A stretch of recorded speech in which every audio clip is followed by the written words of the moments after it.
ouvintes do podcast Seiva Júnior. Bem-vindos a mais um episódio. Eu sou a Natália Banharoto e hoje falaremos sobre clima urbano, mudanças climáticas e a responsabilidade humana sobre essas mudanças. Oi, pessoal, eu sou a Olivia e eu também vou apresentar o podcast de hoje.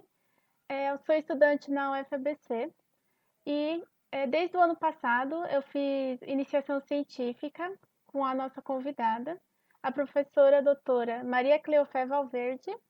Professora, você pode se apresentar um pouquinho para a gente? Olá, pessoal, tudo bem? Primeiramente, agradecer vocês pelo convite. Vai ser um prazer conversar um pouco sobre esse tema hoje. Então, eu sou a professora Maria. A minha formação é meteorologia. Eu costumo falar que sou meteorologista de carteirinha, porque eu fiz a minha graduação em meteorologia no meu país, Lima, Peru.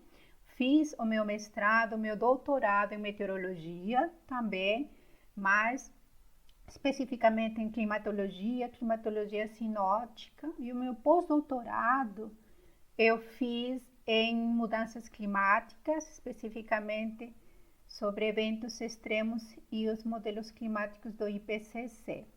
O meu mestrado, o meu doutorado eu fiz no Instituto Nacional de Pesquisas Espaciais, o INPE, e o pós-doutorado eu fiz no Centro de Ciência do Sistema Terrestre, também do INPE.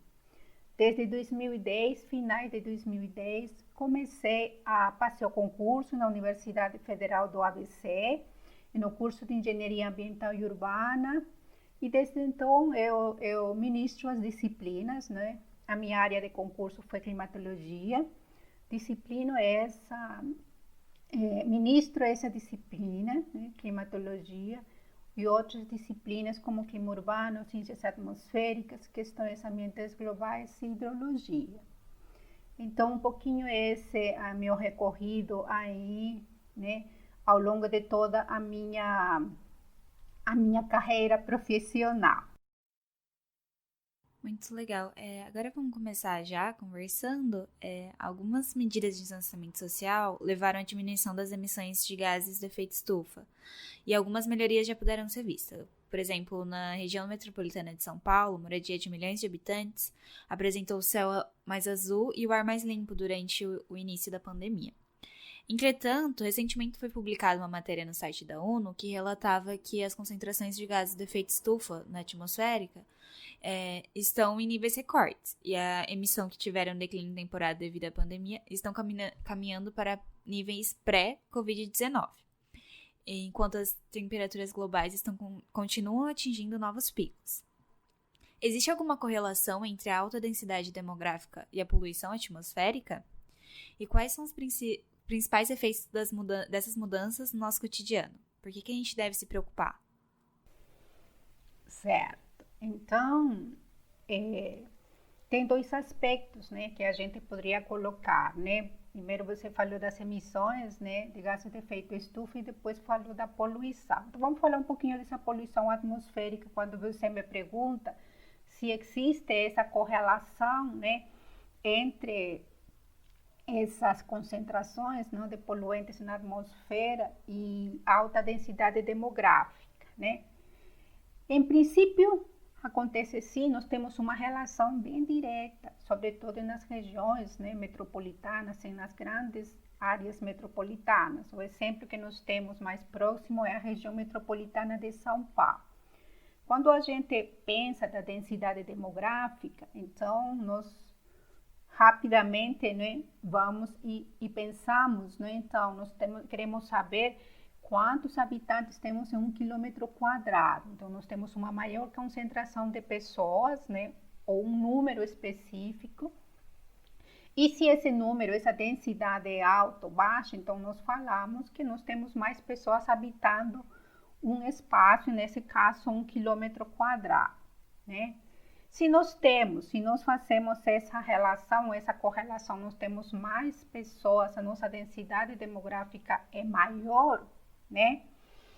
Nós temos mais quantidade de pessoas habitando 1 quilômetro quadrado. Então, o que nós pensamos em relação a essa poluição atmosférica? Nós temos mais pessoas exercendo, né, o que a gente pode falar, uma pressão antrópica sobre esse espaço. O que significa essa pressão antrópica?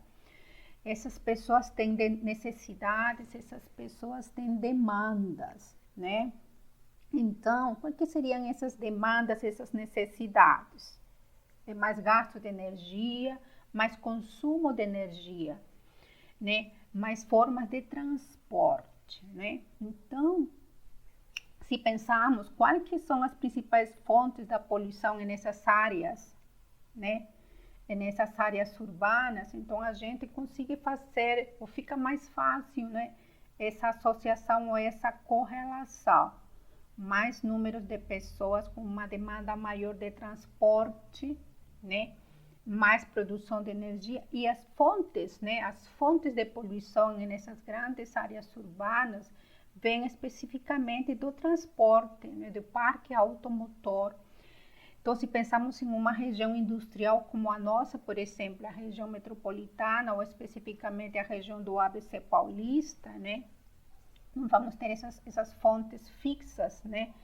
Emitendo poluentes, maior demanda de energia, maior produção de energia que vai originar, né, maior quantidade de concentrações de emissões desses gases de efeito estufa. Então, em princípio, nós teríamos uma relação direta, sim.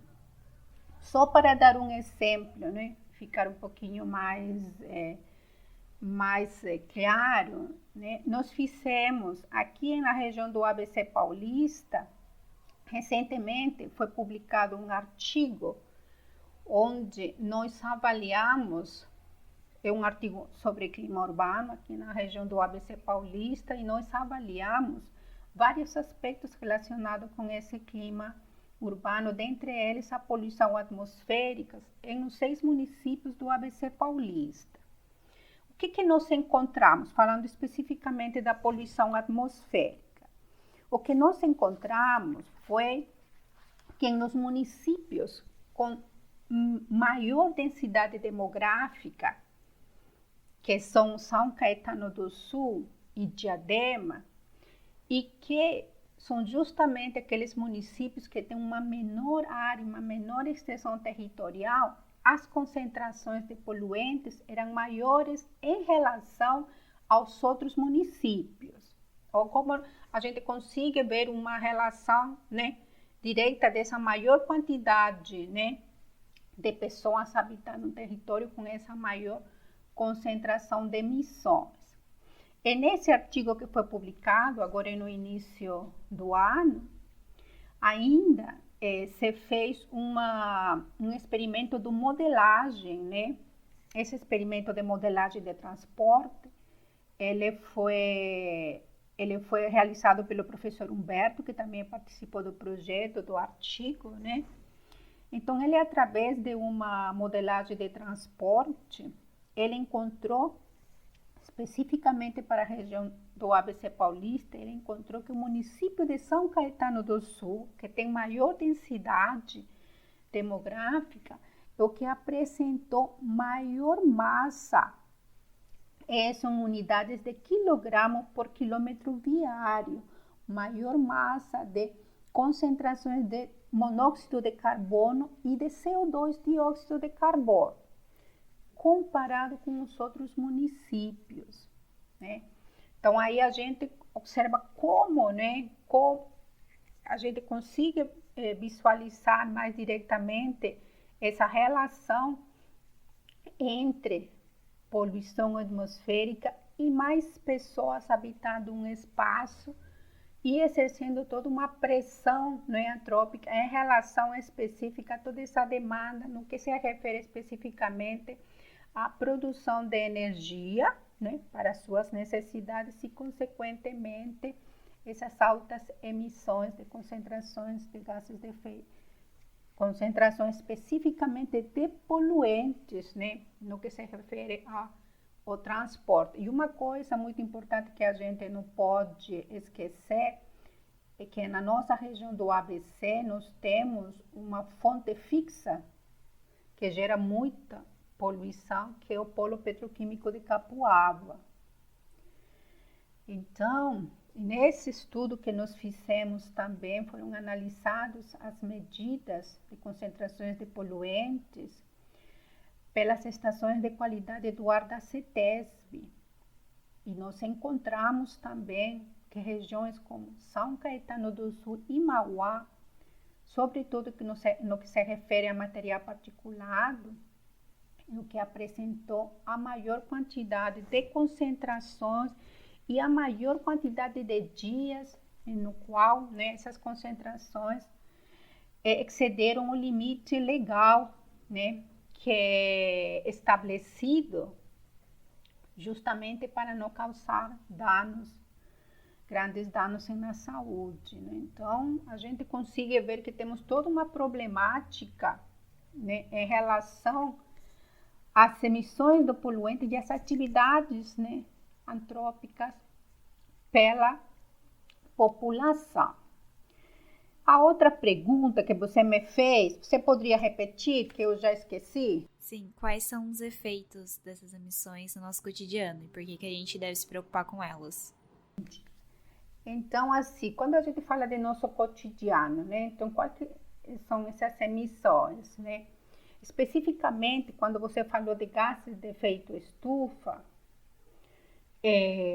a nossa preocupação no dia a dia, ela deve estar mais relacionada com as altas concentrações desses gases de efeito estufa. Então, é muito diferente você falar, né, me preocupo porque tem gases de efeito estufa na atmosfera. Os gases de efeito estufa, na sua condição natural, eles possibilitam estabelecer, tem uma estabilidade da temperatura, né, para a nossa sobrevivência. O que está acontecendo agora? Nós estamos tendo um excesso, né, uma intensificação na concentração desses gases de efeito estufa. E aí que vem essa preocupação, né? Por que a gente se preocupa no seu dia a dia, no seu cotidiano? Se nós temos uma maior concentração de gases de efeito estufa e partimos desse conhecimento que ele regula a nossa temperatura, então uma maior concentração vai estar diretamente relacionado com um aumento do calor, né, e da temperatura justamente por essas altas concentrações. O que implica ter uma atmosfera mais quente, né? O que implica? Então, isso a gente poderia falar em termos globais, né, que aí a gente se remitiria ao aquecimento global. Nós podemos falar em termos do que vivenciamos no dia a dia, né, em escala mais regional. A primeira coisa que a gente pode colocar em relação a isso, né? Então, essa atmosfera mais quente, ela termina alterando toda uma dinâmica dos processos atmosféricos. Então, o que a gente vai ter assim, falando, né? Que agora podemos dar alguns exemplos, vão ser os eventos extremos, né? Essa dinâmica da atmosfera alterada, essa variabilidade alterada, ela vai se traduzir em eventos extremos mais frequentes e mais intensos. O que são esses eventos extremos? Então, é uma condição atmosférica, né, anômala em relação a um padrão médio. Essa anomalia a gente pode quantificar em função a um percentil, a um limiar, ou em função a um desvio padrão. Ela sai da curva, ela é um extremo, certo? Então, qual que poderia ser esses extremos que nós temos que preocupar em nosso cotidiano? Eu vou dar alguns exemplos. Esses extremos podem ser em escala climática ou em escala do tempo, por um curto espaço de tempo. Então, essa é a nossa preocupação, então, no cotidiano. Vamos colocar um exemplo.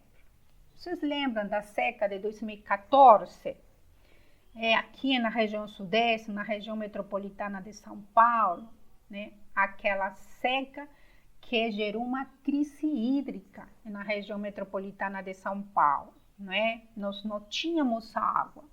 A nossa condição, né, a falta de chuva, né, impediu que nos reservatórios, né, pudessem acumular a água para a nossa demanda do dia a dia. Então, imagina, nós tivemos restrições de água, né? Muitos municípios, né, tiveram restrições de dias sem água.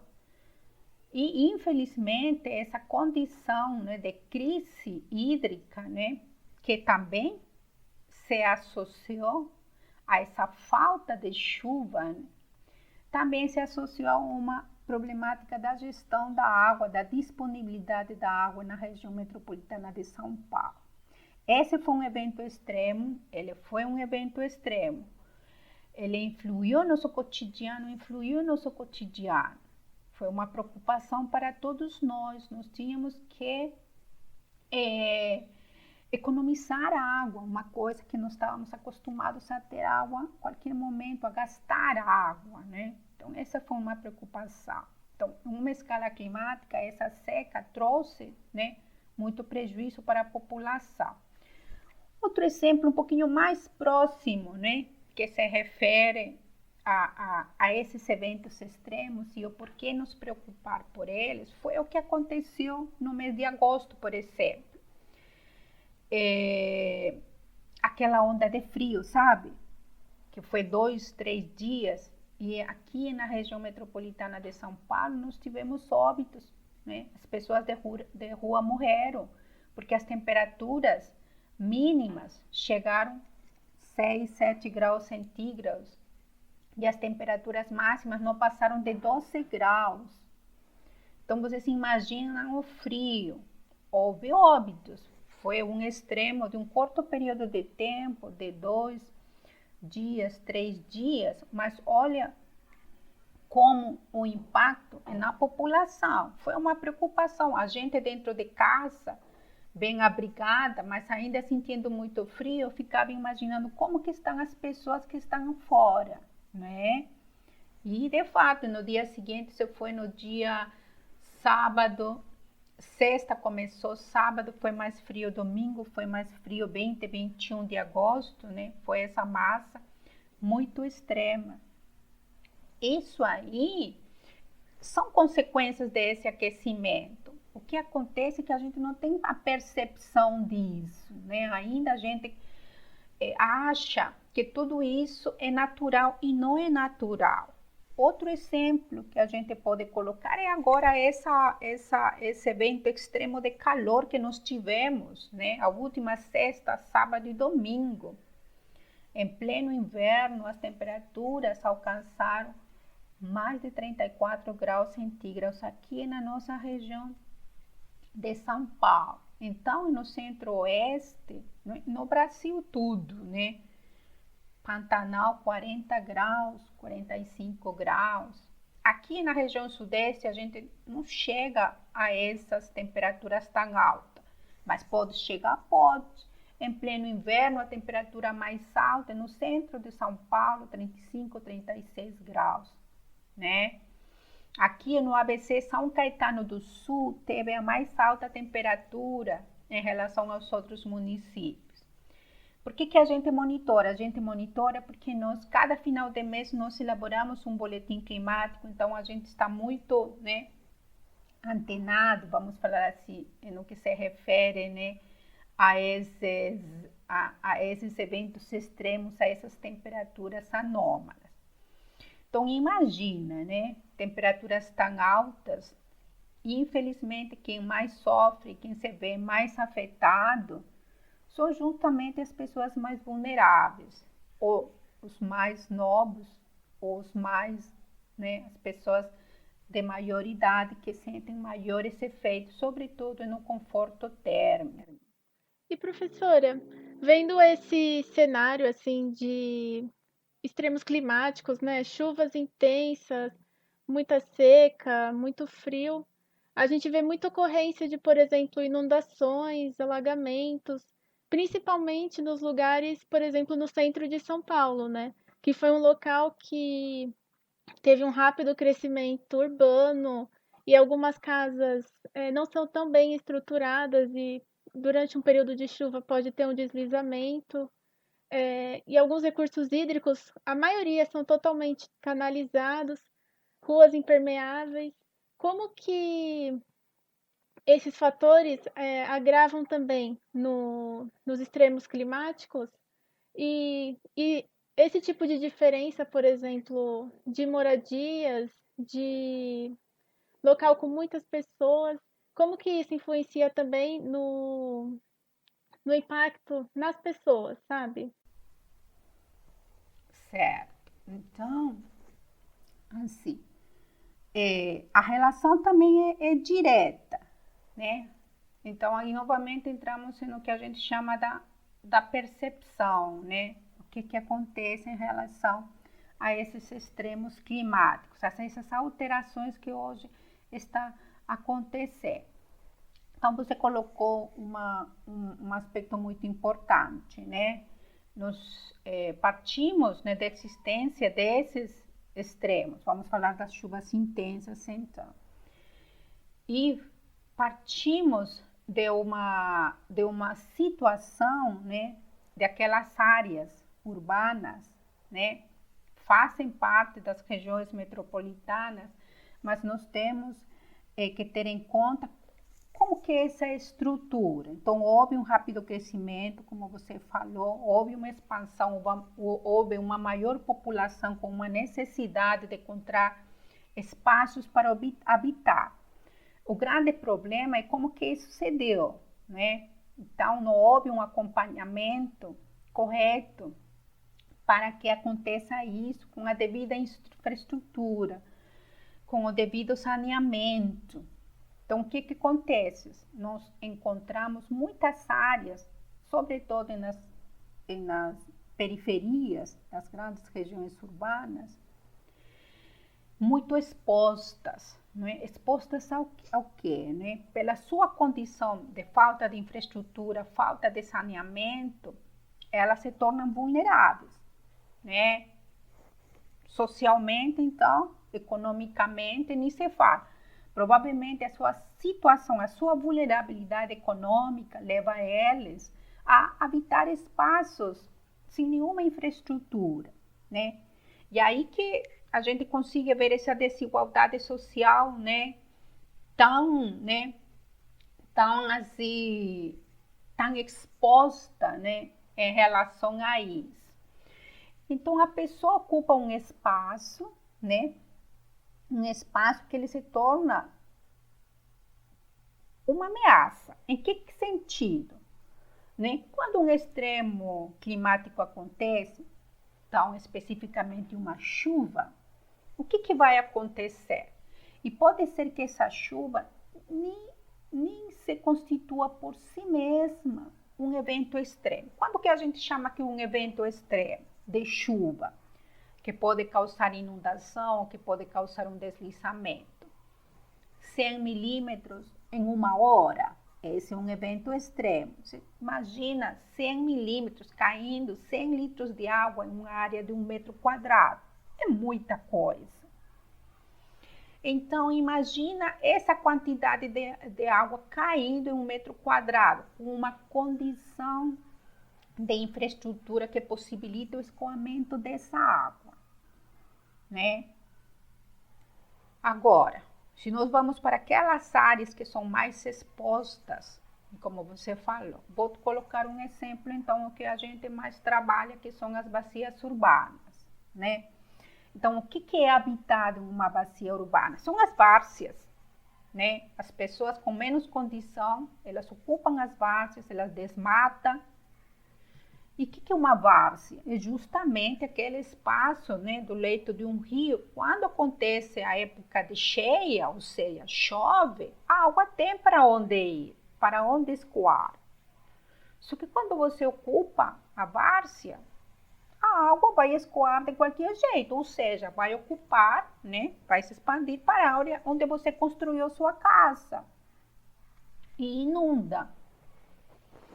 Então, o que eu quero colocar para você nesse sentido? Que não precisa, tem muitas áreas que a gente pode considerar vulneráveis, principalmente na periferia, e nas nascentes dos rios e nas encostas, onde não precisa chover 100 milímetros em uma hora. 30 milímetros em meia hora já é suficiente para causar um problema de inundação, enchente, deslizamento. Certo? Então, nesse contexto, o que eu costumo falar? Então, nós já temos uma condição de exposição, essas pessoas que habitam essas áreas. Então, é como se a gente construíssemos novas ameaças. Porque a chuva de 30 milímetros em meia hora por si só, ela não se constituiria uma ameaça se ela não caísse sobre uma área exposta vulnerável.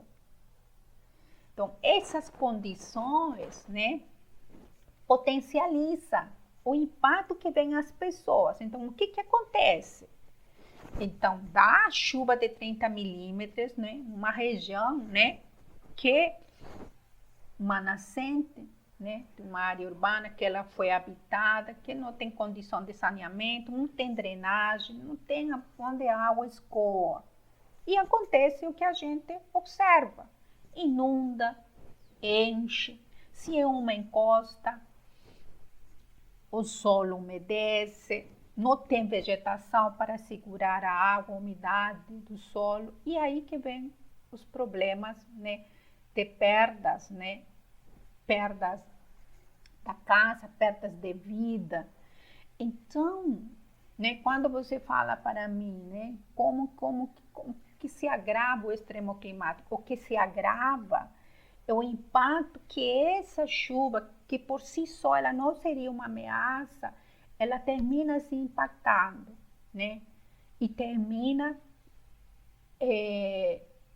perdendo, né, perdas materiais, perdas de vida. E quem que são os que mais, né, são afetados? Justamente essa área exposta, mais vulnerável pela sua condição social, pela sua condição econômica.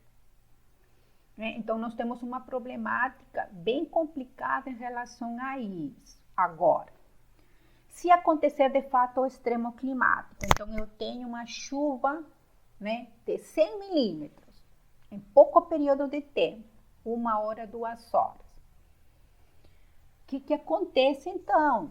Aí que nós temos um grande problema. Vocês estão lembrados agora, nesse ano, antes da pandemia, em fevereiro, que choveu uma quantidade tão alta de chuva em São Paulo que parou São Paulo?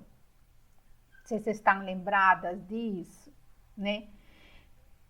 Todos nós, né? O ABC Paulista não teve assim, a gente não registrou, houve inundações, alagamentos, não registrou, né? Não houve tanto impacto como aconteceu, né?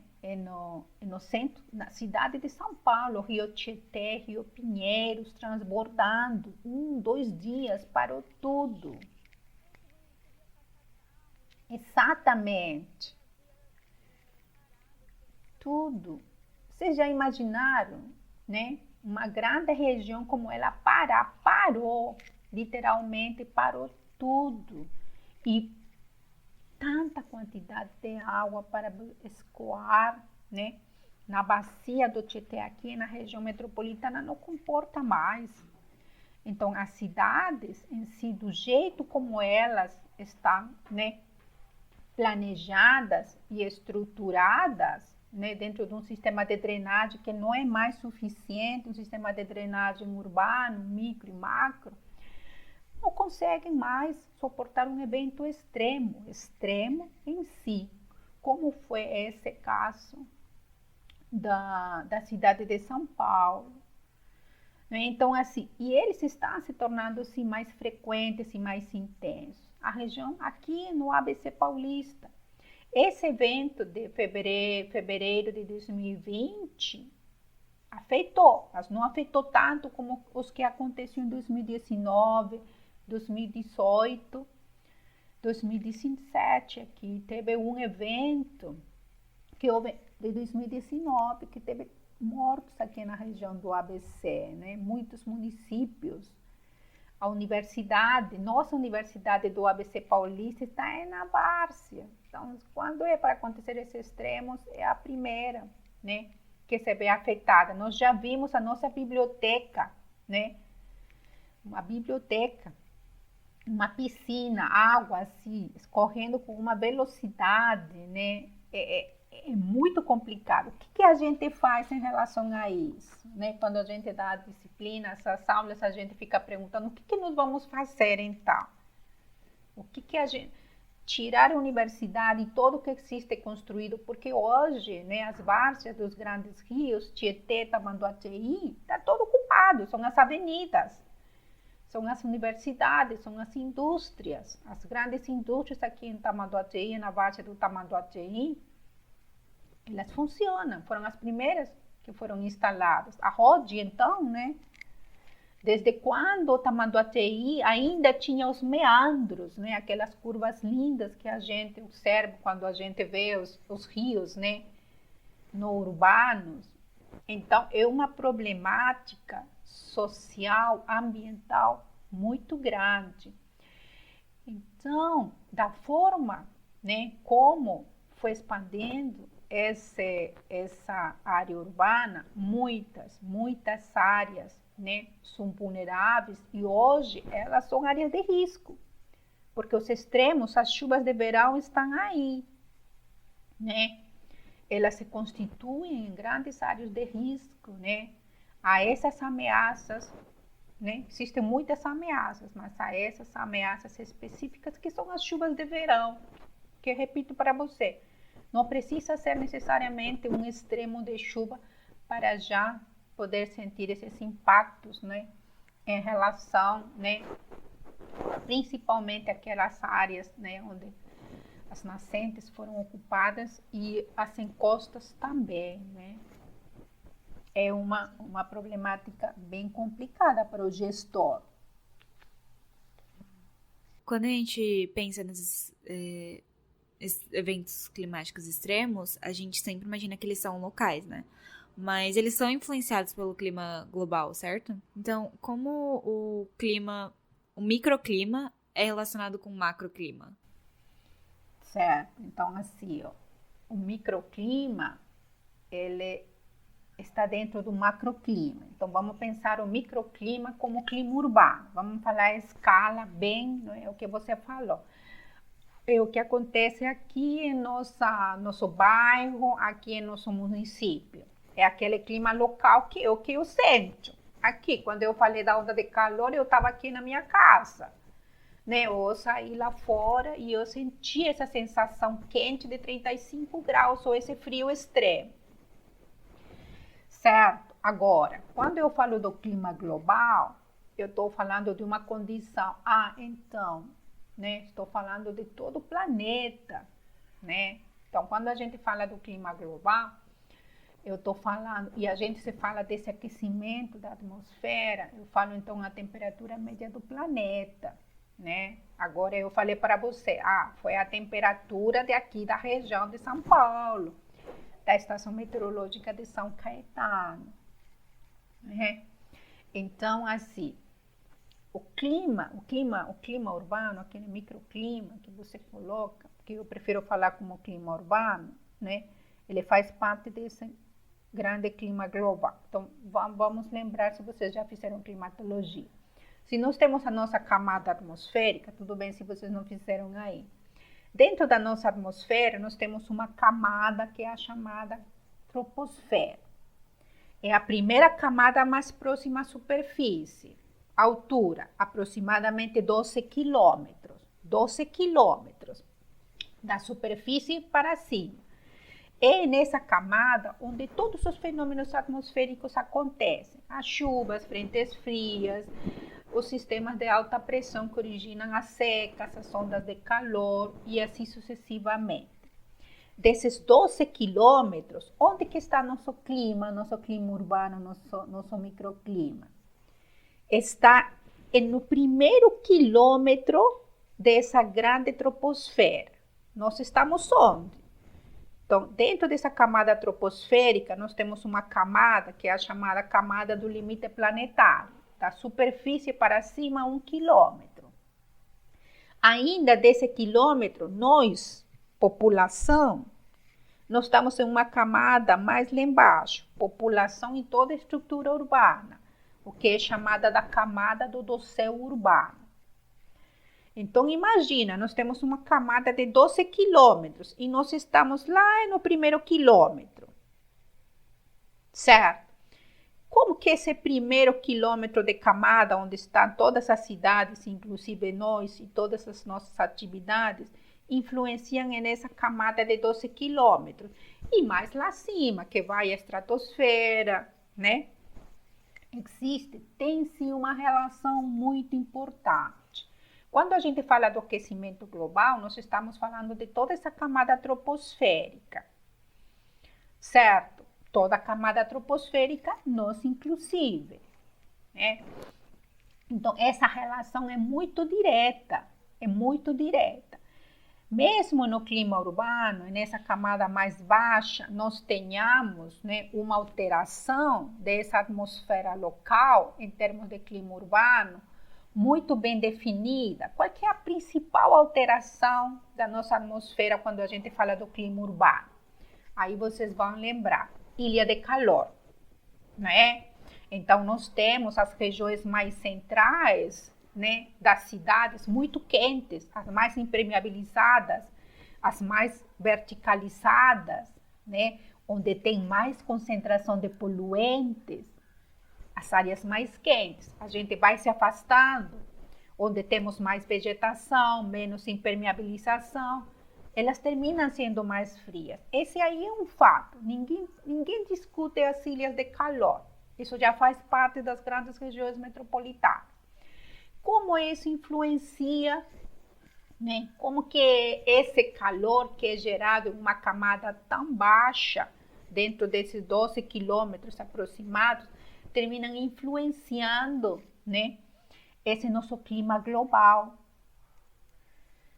Como influencia? Através da poluição atmosférica. Então, nós temos poluentes, né, dentro desses poluentes atmosféricos, que normalmente são emitidos através dessas fontes móveis, fixas, das indústrias, do transporte, do parque automotor, né? Muitos desses poluentes, como por exemplo o ozônio, o monóxido de carbono, o material particulado, eles ao longo, né, das suas próprias tempo de vida, eles passam a se constituir em poluentes climáticos de vida curta, ou seja, são poluentes que mesmo tendo vida curta, eles terminam influenciando no aquecimento da atmosfera. E mesmo dentro dessa vida curta, o que é uma vida curta de um poluente? Então, a gente pode pensar de semanas a décadas. Quando a gente fala de gases de efeito estufa, a gente está falando de séculos, de tempo de vida desse gás, né? Então, esses poluentes climáticos de vida curta, eles vão ter essa capacidade de absorver radiação infravermelha, de reemitir e de começar a se comportar como um gás de efeito estufa. E, consequentemente, aquece a atmosfera, contribui para esse aquecimento global. Hoje a gente fala, nosso planeta é um planeta urbano, mas 80% da população vive em áreas urbanas. Então, essa relação, né, desse clima, né, da cidade, desse microclima, desse clima urbano, a sua maior contribuição em relação, né, a esse aquecimento, essa alteração do clima global, né, é através das emissões desses poluentes que chegam também a se constituir gases de efeito estufa e incrementar esse aquecimento na atmosfera. Então, a relação é direta, certo? Deu para entender mais ou menos como que é essa relação? E do mesmo jeito que o clima urbano contribui para essas alterações no clima global do planeta, o clima global influencia no clima urbano.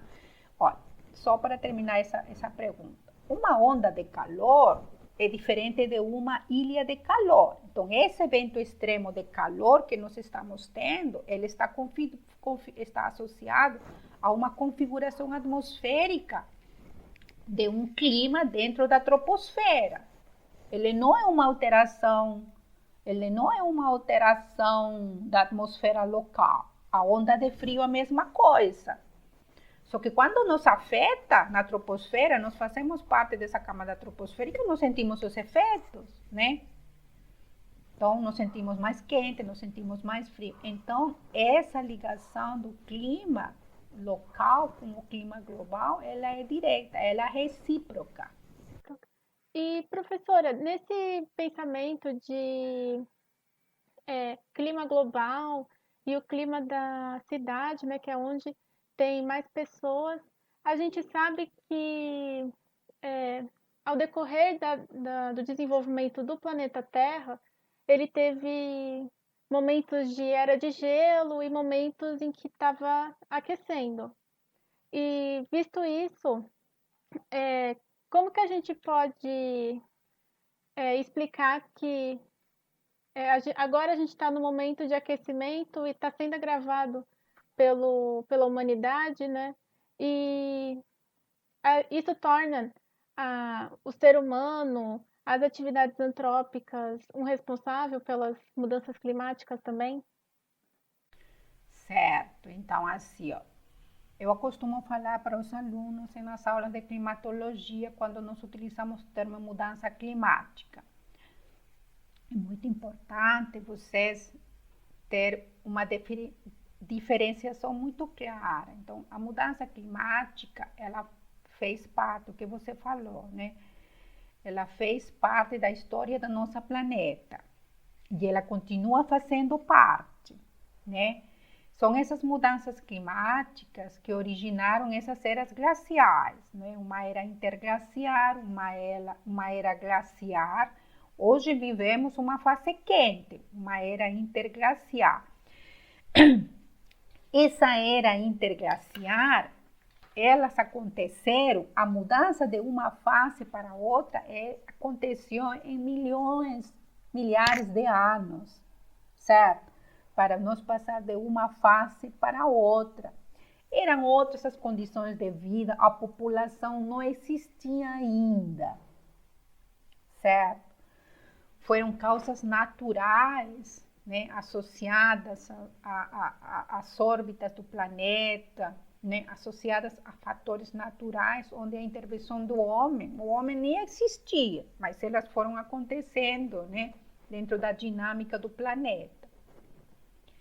O que está acontecendo hoje? Né? Atualmente, nós estamos em uma fase quente, interglaciar, o Holoceno. Nós temos um planeta com quantos milhões de anos? 4,5 aproximadamente bilhões de anos.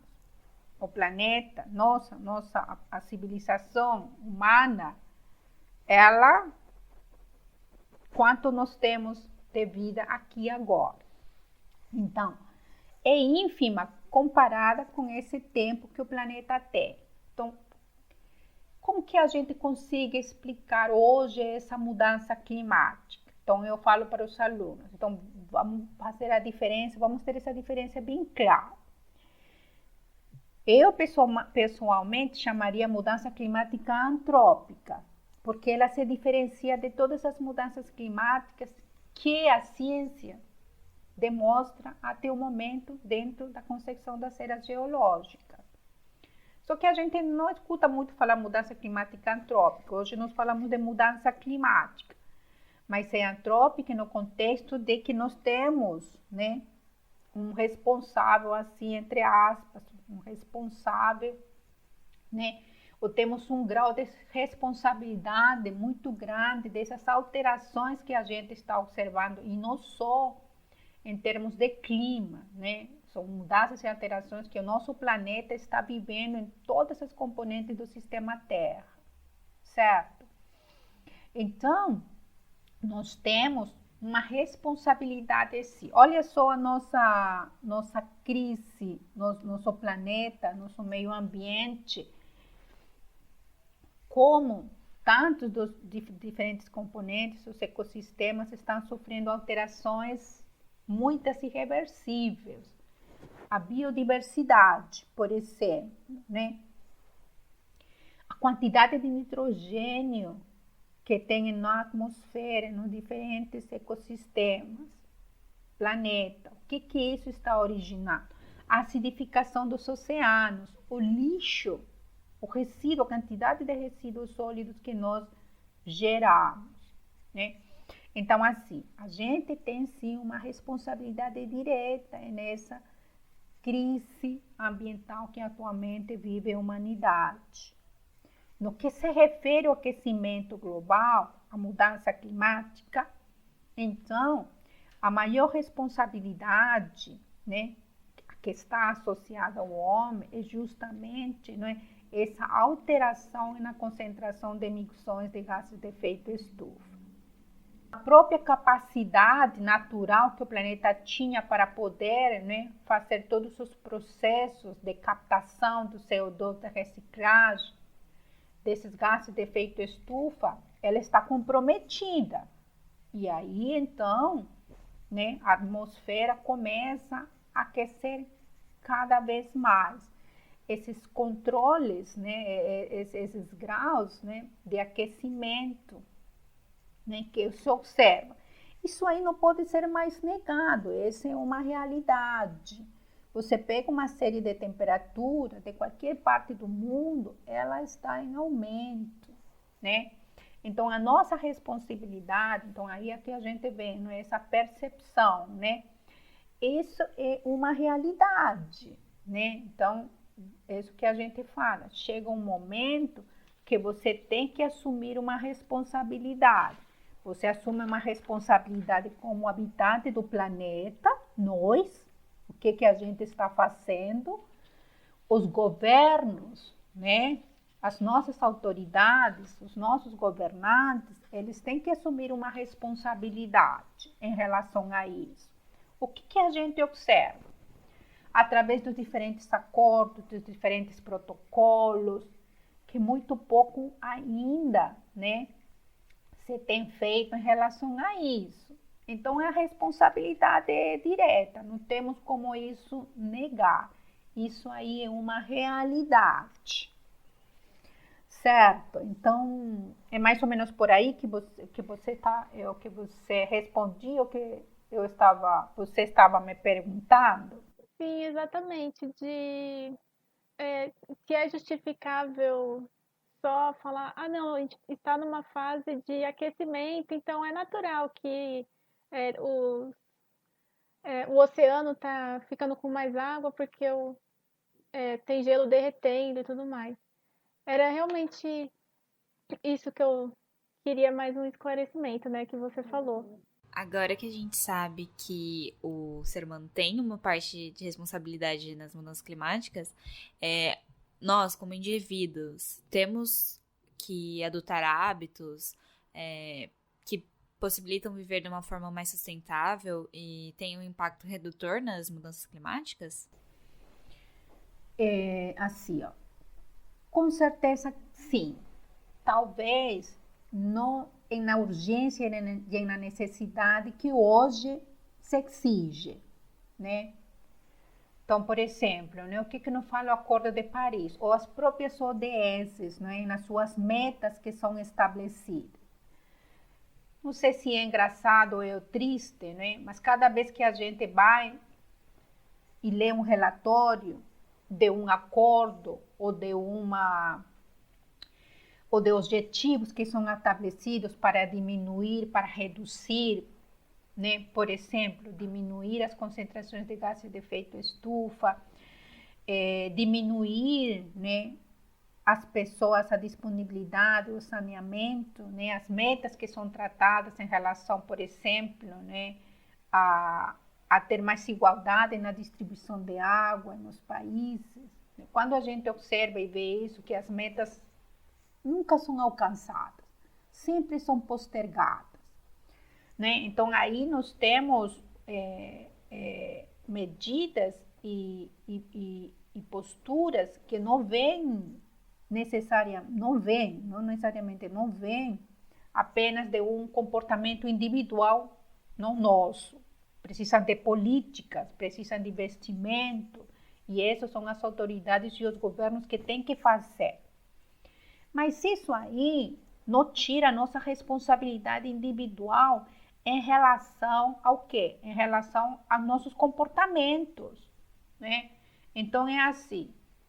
Como que eu posso, então, não contribuir para esse aumento das emissões de gases de efeito estufa? Então, eu preciso mais sair e caminhar, andar de bicicleta, ir menos de carro. Como que eu posso contribuir, né? Agora, por exemplo, estamos numa seca, não chove faz muito tempo, os reservatórios, né? Eles não estão em seu nível ótimo, certo? Então, a disponibilidade de água se vê comprometida, então eu vou gastar menos água. Qual que é o lixo, né, que eu gero na minha casa? Gero mais resíduos?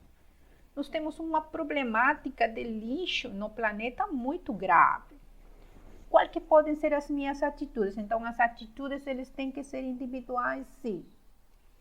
Eles têm que ser individuais, a gente tem que, não sei se a palavra exata é conscientizar, porque nós já temos essa informação nós temos que agir, nós temos que ter uma postura em relação a isso, né?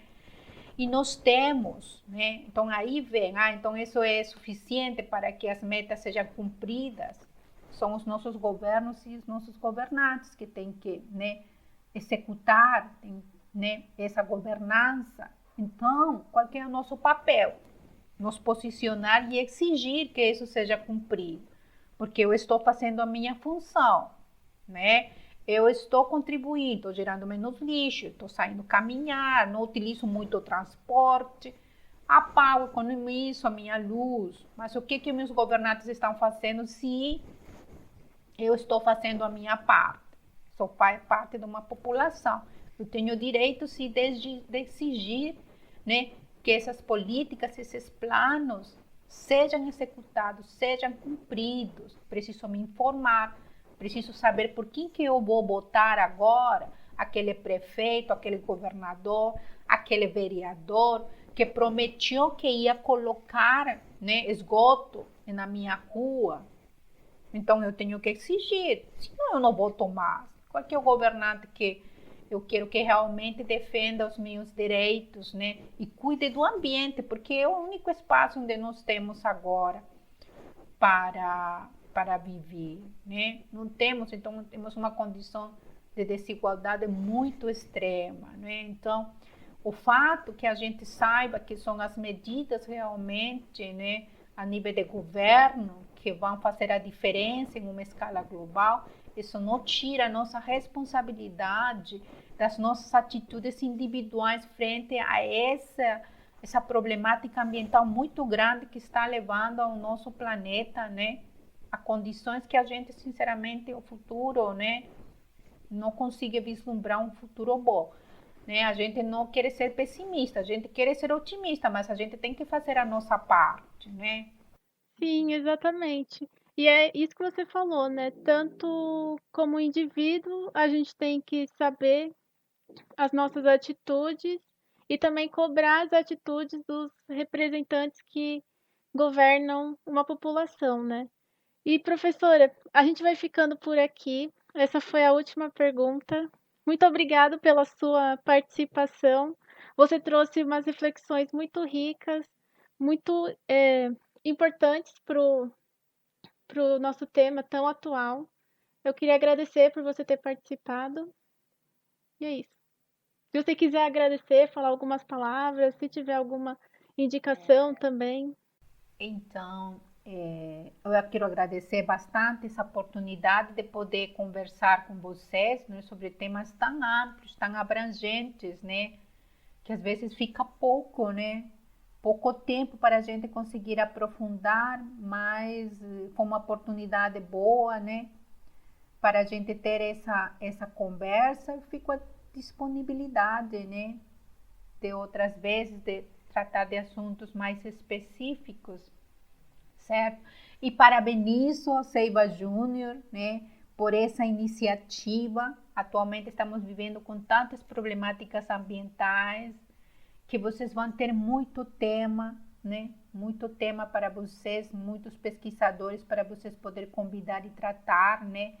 Hoje, mais que nunca, isso é primordial, né? É importante, né? Ter essa conscientização para poder atuar, para poder agir e fazer a nossa parte, né? Em toda essa crise ambiental que a gente está vivendo atualmente. Muito obrigada, meninas. Muito obrigada, professora, e a todos os ouvintes. Essa conversa foi muito gostosa. Eu poderia ficar muito mais tempo conversando com a professora. Então, muito obrigada a todo mundo. Para saber um pouco mais sobre, principalmente como a gente comentou, de mobilidade urbana, a gente fez um podcast, né, um episódio só sobre isso e também outro sobre sustentabilidade. Então, você que está escutando e quiser saber um pouco mais sobre o assunto, tem mais coisa para você aprender. E se você gostou dos nossos projetos, nos siga nas redes sociais, é @Seiva Júnior, é abreviado. Obrigada, pessoal. Obrigada, até mais.